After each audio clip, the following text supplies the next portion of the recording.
Hello friends, आपका स्वागत है हमारे चैनल लाइक स्टडी 09 पर, जिससे हो जाएगा आपको अपनी पढ़ाई से प्यार। चलिए शुरू करते हैं आज के टॉपिक से, जो होने वाला है पोस्ट मुगल्स में फर्रुखशियार। ठीक है, जिसमें हमने इससे पहले जो है बात की है बहादुर शाह फर्स्ट की, जो बेसिकली राजपूतों, मराठाओं, सिख, यहाँ तक कि जाटों के साथ भी अच्छे रिलेशंस बनाने की कोशिश करता है। और उसमें जो है हमने उत्तराधिकारी के युद्ध में तकरीबन 4 नामों के बारे में बात की थी। एक जहादर शाह, एक रफ़ीउल शाह, फिर तीसरा जो है हमने अजीमुन शाह और जहान शाह की बात की थी, जिसमें उसके बाद जो नेक्स्ट रूलर बना था वो जहादर शाह था। ठीक है, जो जुल्फ़िकार खां के हेल्प से बेसिकली वहाँ पे अपना जो है साम्राज्य की गद्दी पर बैठा था। ठीक है, पर ओवरऑल पावर किसके हाथ में थी? जुल्फ़िकार खां के। तो इसीलिए ज़्यादा लंबे समय तक तो वो टिक नहीं पाया। तो वहीं जो हमने 4 नाम देखे थे उत्तराधिकार के युद्ध में, उसमें जो तीसरा नाम हमने देखा था अजीमुन शाह, उसी का बेटा फर्रुखशियार जो है अगला शासक बनता है, बेसिकली जहादर शाह का भतीजा।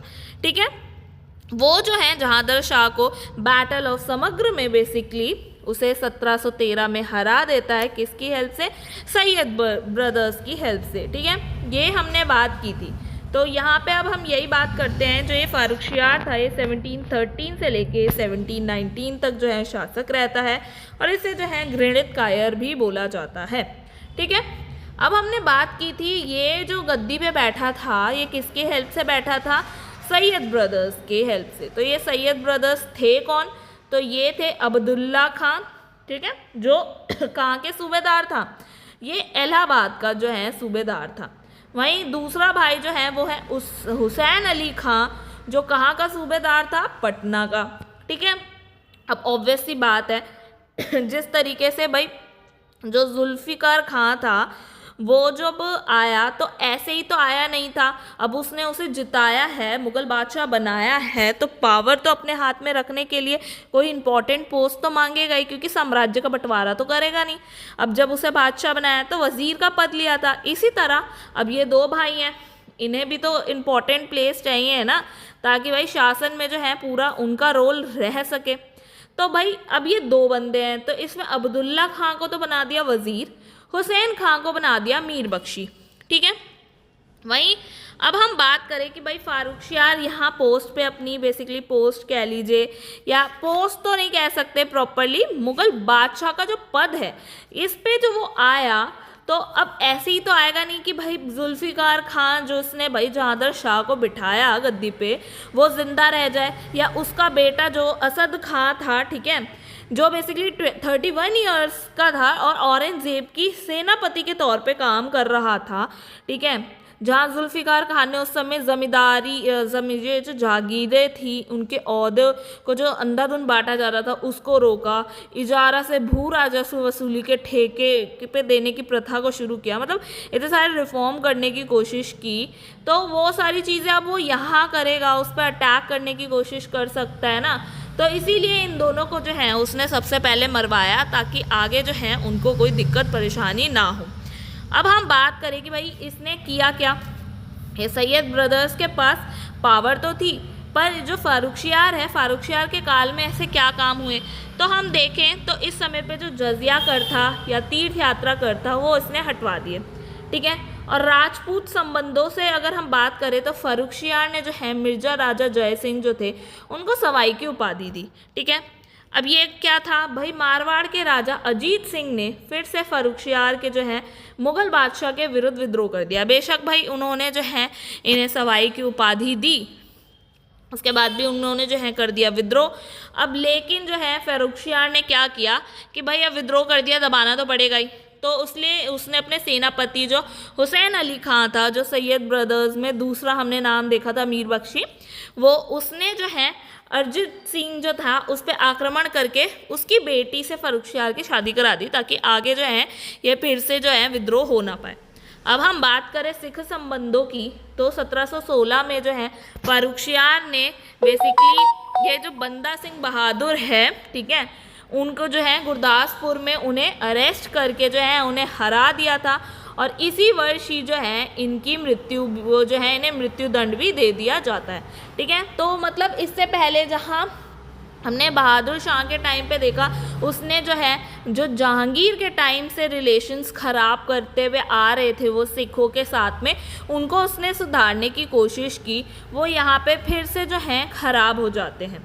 अब वहीं अगर हम बात करें ब्रिटिश संबंधों की, क्योंकि इस समय तक तो भाई आ चुके थे ना बहुत इजीली, हमें पता है, तो 1717 है उसमें एक गोल्डन ऑर्डिनेंस जो है ब्रिटिशर्स को उन्होंने दिया बेसिकली, जिसे हम मैग्ना कार्टा कहते हैं। अब मैग्ना कार्टा क्या, ये एक तरह का जो है मौलिक अधिकारों के एवज के लिए ये शब्द यूज़ होता है।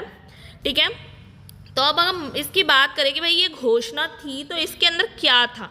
ठीक है, ये जो मैग्ना कार्टा हम बोल रहे हैं, ठीक है, या गोल्डन ऑर्डिनेंस हम जो बोल रहे हैं, ये बेसिकली कहता था कि कर मुक्त व्यापार करने की इजाज़त आपको बंगाल में स्पेसिफिकली दे दी जाती है। तो भाई मतलब अब ये भी नहीं कि थोड़ा बहुत टैक्स दो, नहीं, आप पूरा फ्री टैक्स के साथ जो है आप ट्रेड करो। तो इतना बड़ा जो है उन्होंने अपॉर्चुनिटी दी, इसलिए तो उसे गोल्डन ऑर्डिनेंस बोल रहे हैं या मैग्ना कार्टा बोल रहे हैं। प्रॉपर एक राइट मिल रहा है उन्हें, और यहाँ तक कि बंगाल में फैक्ट्री लगाकर व्यापार भी वो कर सकते थे, इसकी परमिशन जो है यहाँ दे दी गई।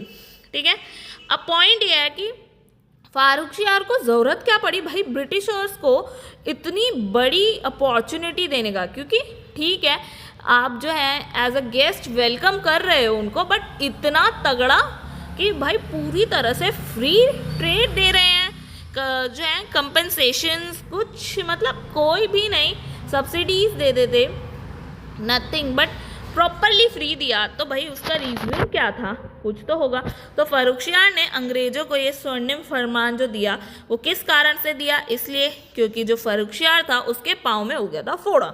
ठीक है, अब जब वो फोड़ा हुआ तो एक अंग्रेजी जो डॉक्टर था विलियम हैमिल्टन, ठीक है, उसने जो है उनकी सर्जरी करके उस फोड़े से मतलब जो है उसे निजात दिला दी, उसे ठीक कर दिया। अब भाई उसे ठीक कर दिया तो उसे लगा जान तो मेरी ज़्यादा प्यारी है ना, तो एक एरिया का फ्री ट्रेड तो मैं दे ही सकता हूँ, उनको इतना बेनिफिट तो दे सकता हूँ। तो इस वजह से जो है उसने ये मैग्ना कार्टा दे दिया। इसी तरह हम बात करें मराठा संबंध की, तो मराठाओं के साथ भी उसने कुछ कह लीजिए सेम ही किया, उन्हें भी जो है एक मैग्ना कार्टा दिया एक तरह से। ठीक है, अब वो क्या था, तो मराठा जो रूलर थे उस समय पे वो शाहू थे। ठीक है, तो शाहू को जो है उन्होंने राइट दे दिया कलेक्ट करने के लिए चौथ और सरदेशमुखी, जो बेसिकली वो टैक्सेस लिया करते थे। ठीक है, और ऑल्सो ग्रांड स्वराज्य। ठीक है, तो उनको भी पूरी तरह से फ्री कर दिया, इसीलिए ये उनके लिए भी मैग्ना कार्टा कहलाया। ठीक है, जिसमें उस समय पहले पेशवा कौन थे, बालाजी विश्वनाथन। ठीक है, अब जो है ये 1719 की बात हम करें इसके आगे, तो ये जो 1719 है ना, इस समय पे ट्रीटी होती है दिल्ली में। अब ये ट्रीटी क्या थी, तो हम इस पे बात करें, ये संधि जो थी सैयद बंधुओं के बीच और बालाजी विश्वनाथन के साथ जो है बेसिकली होती है। अब क्यों, इसमें क्या था, तो भाई ये सैयद ब्रदर जो थे अब फारुखशियार को सत्ता पे बैठने नहीं देना चाहते थे। भाई पावर क्योंकि इंजॉय अगर फारुखशियार करेगा तो उनका क्या फ़ायदा, वो इतनी बड़ी पोस्ट पर भी बैठे हैं तो उनको क्या फ़ायदा, वो तो इसलिए तो नहीं बैठे ना, वो तो सारी पावर अपने हाथों में ग्रैब करने के लिए फारुखशियार को बिठाए, तो इसी वजह से अब वो उसे हटाना चाहते थे। तो अब फारुखशियार भी इन दोनों को जो है मरवाना चाहता था, कि भाई उसे पता था कि अगर वो इन्हें जल्द से जल्द नहीं मरवाएगा तो आगे या तो वो उन्हें मरवा देंगे या तो वो हटा देंगे, क्योंकि पावर जो है उनके पास भी है, सबसे इम्पॉर्टेंट पोस्ट जो है एडमिनिस्ट्रेशन में वो उनके पास में है।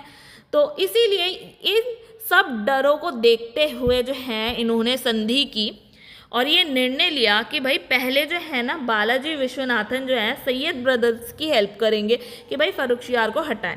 ठीक है, तो मुग़ल बादशाह फारुखशियार को जो है मरवाने में, फिर उसके बाद जब मरवा देंगे उसके बाद जो है मराठा सेना दिल्ली पर चढ़ाई करेगी। तो उसके बाद जो है सैयद ब्रदर की हेल्प करके जो है बेसिकली आगे सब वो अपना कंटिन्यू करेंगे। तो अब जो है हम बात करें सैयद ब्रदर्स की, तो उन्होंने किस किस की हेल्प ली। हमने अभी ये मराठाओं में बालाजी विश्वनाथन की तो देख ही ली, इवन साथ ही साथ उसने और भी लोगों की हेल्प ली ताकि भाई वो जो है फारुखशियार को, क्योंकि है तो मुगल बादशाह ना, तो उसको हरा सके। मारवाड़ के अजीत सिंह की जो है हेल्प ली, जो अभी हमने ऊपर बात की थी ना राजपूत संबंधों में राजा, उस समय हमने बात की थी जय सिंह की, ठीक है, उनको तो सवाई की उपाधि दी थी। ऊपर अभी हमने एक जो है यहाँ बात की थी, ये देखिए राजा जय सिंह को तो भाई इन्होंने सवाई की उपाधि दी, पर जो अजीत सिंह थे वो मारवाड़ के, ठीक है, वो अजीत सिंह उन्होंने जो है विद्रोह किया था, ना कि भाई जय सिंह ने, ठीक है। तो इन्होंने जो विद्रोह किया था तो इन्हें दबाया था और उसकी बेटी से शादी करवाई थी ना, वही, ठीक है, ये वही है।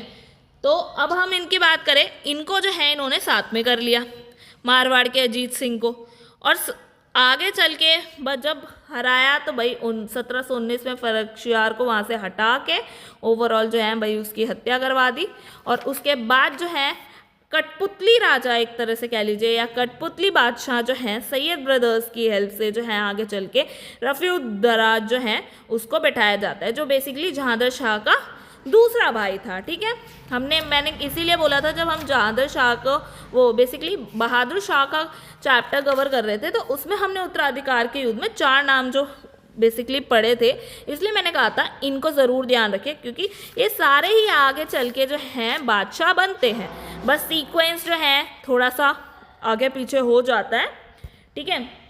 अब ये तो रही बात फारुखशियार के काल में उसने क्या किया क्या नहीं, बट अगर हम उसी के समय और चीज़ों की बात करें कि भाई क्या चल रहा था, जो बेसिकली हमारे आगे आने वाले लेक्चर्स में हेल्प करेगा अच्छे से समझने के लिए, तो उस समय जो है ईरानी तुरानी हिंदुस्तानियों का एक अमीर गुट सक्रिय हो रहा था, ठीक है, क्योंकि हम देख रहे हैं पावर जो है वो मतलब एक सेंटर के पास ना स्ट्रॉन्ग नहीं जा रही है। तो इसी वजह से जो है ना ये जो ईरानी थे वहाँ पे फारस में और खुरासान में, और ये जो तुरानी थे मध्य एशिया मूल के, और हिंदुस्तानी तो हिंदुस्तानी के हैं ही, तो वहाँ से जो तुरानी के या मध्य एशियाई मूल के थे, वहाँ से एक जो है निज़ाम उल मुल्क या चिन कुली खां कह लीजिए, ये जो व्यक्ति है ये दक्कन के 6 सूबों की सूबेदारी जो है इस समय पे संभाल रहा था। ये नाम आप ज़रूर याद रखें, जो बेसिकली हम अब अपने नेक्स्ट लेक्चर में पढ़ने वाले हैं मोहम्मद शाह रंगीला के बारे में।